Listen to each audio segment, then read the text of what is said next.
اعوذ باللہ من الشیطان الرجیم بسم اللہ الرحمن الرحیم۔ اب جو دوسرا رکوع آ رہا ہے سورہ مبارکہ کا، یہ ہمارے اس منتخب نصاب کا ایک اہم درس ہے،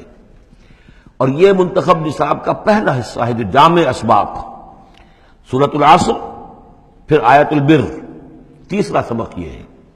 اس لیے کہ اس میں بھی وہ انسان کی نجات کے لیے جو چیزیں لازم ہیں وہ سب کی سب ان کا ایک اسکیلیٹن سمجھیے، اس کا جو ہے ایک خاکہ جو ہے، بلو پرنٹ اس کے اندر بھی آ گیا ہے۔ اور یہ اصل میں ایک ایسے شخص کی مثال ہے جو نہ خود نبی تھے نہ کسی نبی کے پیروکار تھے، لیکن وہی جو بات میں نے بارہا آپ سے عرض کی ہے کہ سلیم الطبع انسان، سلیم الفطرت انسان اور سلیم العقل انسان، فطرت کج نہ ہوئی ہو، پرورٹڈ نہ ہو، اور انسان کی عقل جو ہے اس کے اوپر پردے نہ پڑ گئے ہوں، تو انسان کچھ حقائق تک خود پہنچ جائے گا چاہے کسی نبی کی دعوت اس تک نہ پہنچی ہو۔ وہ مقام کیا ہے کہ وہ پہچان لے گا کہ اس کائنات کا ایک خالق ہے، وہ اکیلا ہے، وہی اس کا مدبر ہے، وہی چلا رہا ہے، وہ تمام صفات کمال سے بتمام کمال متصف ہے۔ پھر یہ کہ اس نے جو ہمیں پیدا کیا ہے تو زندگی صرف یہ زندگی نہیں ہے بلکہ کوئی اور زندگی بھی ہوگی، اس کے پاس لوٹنا بھی ہوگا، ہم اس کی طرف جائیں گے اور پھر ہمیں اپنے اعمال کا محاسبہ وہاں پر فیس کرنا ہوگا اور جزا و سزا ہوگی۔ یہاں تک انسان پہنچ سکتا ہے، یعنی ایمان ابھی نہ کہیے، ایمان تو تصدیق کو کہتے ہیں، ایمان کا لفظ تو ہوتا ہے جبکہ نبی کی دعوت کی تصدیق کی جائے تو لفظ ایمان ہے، لیکن یوں سمجھیے کہ معرفت یا حکمت، معرفت اور حکمت کے یہ دو سٹیشنز ایسے ہیں کہ جس تک انسان پہنچ جاتا ہے بغیر وحی کے رہنمائی کے، اگر اس کی فطرت سلیم ہے، اس کی عقل سلیم ہے۔ اس کے بعد وہ سوال کرتا ہے، یہی میں نے سورہ فاتحہ میں آپ کو بتایا تھا کہ سورہ فاتحہ دعا ہے، لیکن کس شخص کی دعا ہے؟ عام آدمی کی دعا نہیں ہے، وہ ہمیں تلقین تو کی گئی ہے، نماز میں ہم وہی پڑھتے ہیں، لیکن اس میں پیش نظر کیا ہے کہ ایک شخص جو اپنی سلامتی طبع، سلامتی فطرت، سلامتی عقل سے یہاں تک تو پہنچ گیا کہ الحمدللہ رب العالمین الرحمن الرحیم مالک یوم الدین ایاک نعبد، یہاں تک تو وہ پہنچ گیا ہے۔ اے رب، پھر تیری ہی بندگی کرنی چاہیے، تیری ہی مرضی پر چلنا چاہیے، لیکن تیری مرضی کس شے میں ہے یہ ہمیں معلوم نہیں، تو کس چیز سے راضی ہوتا ہے، کس سے ناراض ہوتا ہے یہ ہمیں معلوم نہیں، تیری بندگی کیسے کریں یہ ہمیں معلوم نہیں، تو اس سے آگے پھر ہے وہ جو اہدنا الصراط المستقیم ایاک نعبد و ایاک نستعین اہدنا الصراط المستقیم۔ تو ایسی ایک شخصیت تھی حضرت لقمان کی، جہاں تک روایات ہیں ان سے معلوم ہوتا ہے کہ یہ حبشی النسل تھے۔ نوبیا ایک جگہ ہے کہ جو سوڈان اور یوں سمجھیے کہ مصر کے تقریباً درمیان یا سرحد پر ہے، وہاں یہ رہتے تھے اور کارپینٹر تھے، لیکن یہ کہ اللہ تعالیٰ ذہانت جس کو بھی چاہے دے دے، لیکن ان کے اندر اللہ تعالیٰ نے وہ ذہانت بھی دی تھی، اور وہ سلامتی فکر، سلامتی عقل، سلامتی فطرت، سلامتی قلب، اس کے نتیجے میں وہ اس چیز تک پہنچ گئے تھے، توحید تک، اور اس کے ساتھ ہی یہ ہے کہ اعمال انسان کے جو ہیں وہ ضائع جانے والے نہیں ہیں، ان کا کوئی نہ کوئی بدلہ مل کر رہے گا۔ باقی یہ کہ جو چیزیں وہی سے معلوم ہوتی ہیں، جنت دوزخ، وہ تو ان کے تذکرہ نہیں ملے گا اس کے اندر، جو چیزیں، اور کسی رسول کا تذکرہ بھی نہیں ملے گا، اس لیے کہ وہ کسی رسول کے امتی ہوتے تو تذکرہ کرتے۔ یہاں انہوں نے جو اپنی ایک حکیم اور دانا انسان نے اپنے ساری عمر کے سوچ کا جو لب لباب ہے، خلاصہ ہے، حاصل ہے، وہ اپنے بیٹے کو اپنے انتقال کے وقت وصیت کی شکل میں منتقل کیا ہے، اور اس کو اللہ تعالیٰ نے قرآن میں نقل کر دیا، کیونکہ ان کے اقوال کوٹ کیے جاتے تھے، جیسے ہم کوئی تقریر کرتے ہیں تو کبھی علامہ اقبال کا حوالہ دیتے ہیں، ان کا شعر کوٹ کر دیتے ہیں، کبھی کسی اور کا، تو یہ بھی اصل میں عرب میں خطباء اور شعراء جانتے تھے کہ یہ لقمان جو ہے یہ بہت ہی حکیم اور دانا انسان تھے، اور ان کے اقوال جو ہے کوٹ کیے جاتے تھے اشعار میں بھی اور خطبات میں بھی۔ تو اللہ نے بتایا کہ دیکھو یہ لقمان بھی جو اپنی سلامتی طبع اور سلامتی فکر کی وجہ سے جہاں تک پہنچا، وہ وہی اصول ہے کہ جن کی طرف محمد تمہیں دعوت دے رہے ہیں صلی اللہ علیہ وسلم۔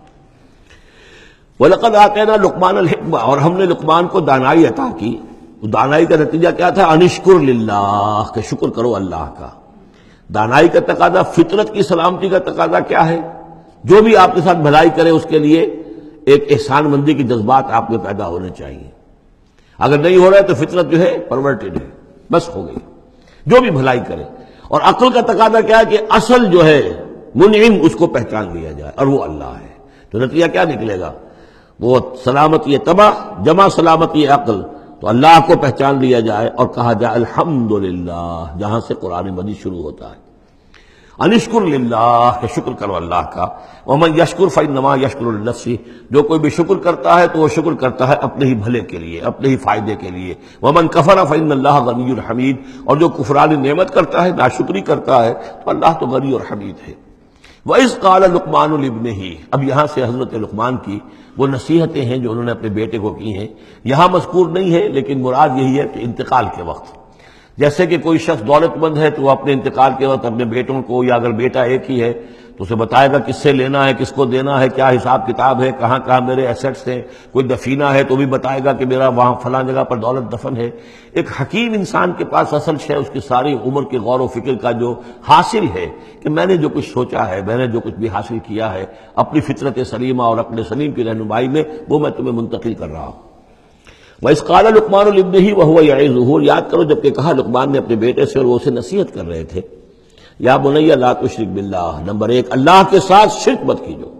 ان الشرک لظلم عظیم، یقیناً شرک بہت بڑا ظلم ہے، بہت بڑا ظلم ہے، سب سے بڑی ناانصافی۔ عربی زبان میں ظلم کہتے ہیں وضع الشیء فی غیر محلہ، کسی شے کو ہٹا کر اس کے اصل مقام سے ہٹا کر کہیں اور رکھ دینا، یہ ظلم ہے۔ اللہ خالق ہے تنہا، باقی سب مخلوق ہے، اب آپ نے مخلوق میں سے کسی کو اللہ کے برابر کر دیا، یا اللہ کو کسی اعتبار سے گرا کر مخلوق کے سب میں لا کے کھڑا کر دیا، تو اس سے بڑا شرک، اس سے بڑی ظلم، اس سے بڑی ناانصافی، اس سے بڑا ظلم کوئی نہیں۔ وَإِذْ قَالَ لُقْمَانُ لِابْنِهِ وَهُوَ يَعِظُهُ يَا بُنَيَّ لَا تُشْرِكْ بِاللَّهِ إِنَّ الشِّرْكَ لَظُلْمٌ عَظِيمٌ، اور اس کے بعد فوراً ہی اللہ تعالیٰ نے اپنی طرف سے ایک بات ایڈ کی ہے۔ یہ چوتھا مقام آ گیا ہے کہ جہاں اللہ کے حق کے فوراً بعد والدین کا حق۔ ظاہر بات ہے کہ حضرت لقمان کو یہ بات کچھ یعنی مناسب نہیں معلوم ہوئی کہ وہ اپنا حق بھی بیان کریں، لہذا اس کی تکمیل کر دی اللہ تعالیٰ نے۔ وَوَصَّيْنَا الْإِنسَانَ بِوَالِدَيْهِ، اور ہم نے وصیت کی انسان کو اس کے والدین کے بارے میں، اور والدین میں سے بھی خاص طور پر والدہ، اس لیے کہ زیادہ مشقت وہ جھیلتی ہے، زیادہ تکلیفیں بچوں کی پرورش میں ماں کو برداشت کرنی پڑتی ہے۔ وَوَصَّيْنَا الْإِنسَانَ بِوَالِدَيْهِ حَمَلَتْهُ أُمُّهُ وَهْنًا عَلَى وَهْنٍ، اسے اٹھائے رکھا، وہ جو حمل ہے اس کے اپنے جسم کے اندر اٹھائے رکھا اس نے اس کو، وہنن علی وہنن، کمزوری پر کمزوری جھیل کر، وفصالہ فی عامین، پھر اس کا دودھ چھڑانا ہوا 2 سال میں سے، پھر یہ کہ پہلے 9 مہینے تو جونک کی طرح اس کے جسم کے اندر خون چوستا رہا، اور اس کے بعد پھر جو ہے دودھ اس کا جو ہے پیا ہے، تو وہ بھی اس کی توانائیاں اور اس کی قوت ہی ہے کہ جو دودھ کی شکل میں اس کے لیے غذا بنی ہے۔ انشکر لی ولوالدیک، کہ شکر کرو میرا اور اپنے والدین کا، الی المصیر، اور میری طرف تم کو لوٹ کر آنا ہے۔ اب دیکھیے جیسے میں نے وہاں عرض کیا تھا کہ سورہ عنکبوت میں اور اس میں بڑی مناسبت ہے ان دو میں، وہ مضمون اب یہاں بھی آ رہا ہے کہ اگر یہ 2 حق ٹکرا جائیں، ایک حق اللہ کا ہے شرک نہ کیا جائے، ایک حق والدین کے ساتھ حسن سلوک ہے، اب یہ ٹکرا گئے، والدین کہہ رہے ہیں شرک کرو، اب کیا کریں؟ وَإِن جَاهَدَاكَ عَلَىٰ أَن تُشْرِكَ بِي مَا لَيْسَ لَكَ بِهِ عِلْمٌ، اگر وہ تم سے جہاد کریں، تم پر دباؤ ڈالیں، تم سے لڑیں، تم سے جھگڑیں، اور تمہیں مجبور کریں کہ تم شریک کرو اور شرک کرو میرے ساتھ ایسی چیز کا کہ جس کا تمہارے پاس کوئی علم نہیں ہے، فَلَا تُطِعْهُمَا، تم کا کہنا مت مانو۔ وہاں پر بھی یہ مضمون آ چکا، یہاں دوبارہ آ گیا کہ ان کے حقوق ایک حد تک ہیں، اس سے آگے بڑھ کر وہ اللہ کے حقوق پر ڈاکہ ڈالنے لگے، بازی بازی بارش بابا ہم بازی، ان کے حقوق اللہ کے حقوق کے برابر نہیں ہو سکتے، ان کے حقوق اللہ کے حقوق سے فائق نہیں ہو سکتے، اس کے نیچے نیچے ہیں، تو شرک نہیں۔ البتہ یہاں یہ ذہن میں رکھیے کہ شرک صرف بت پرستی کو نہیں کہتے، لا تشرک، شرک کی کوئی قسم بھی ہو۔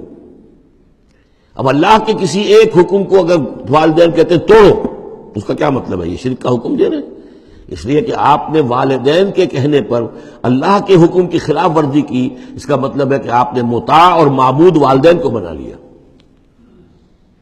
نفس کے کہنے پر آپ حرام کے اندر منہ مار رہے ہیں تو آپ کا جو حرام جو دولت ہے وہ آپ کا معبود ہے، اور آپ کا نفس آپ کا معبود ہے۔ ارأیت من اتخذ الہہ ہواہ، کیا تم نے دیکھا اس شخص کو جس نے اپنی خواہش نفس کو اپنا معبود بنا لیا؟ تو شرک کا مفہوم جو ہے اس کا پورا وسیع مفہوم، اور جیسا کہ اس سے پہلے بھی تذکرہ ہو چکا ہے، اس پر الحمدللہ کہ میں نے تقریباً 20 سال پرانی بات ہے یہ کہ میں نے اقسام حقیقت و اقسام شرک پر 6 گھنٹے کے کیسٹس جو ہیں میرے وہ ریکارڈڈ ہیں اور موجود ہیں، تو اس حوالے سے اس کو یہ نہیں سمجھنا چاہیے کہ شرک سے مراد صرف بت پرستی ہے۔ صدق اللہ العظیم۔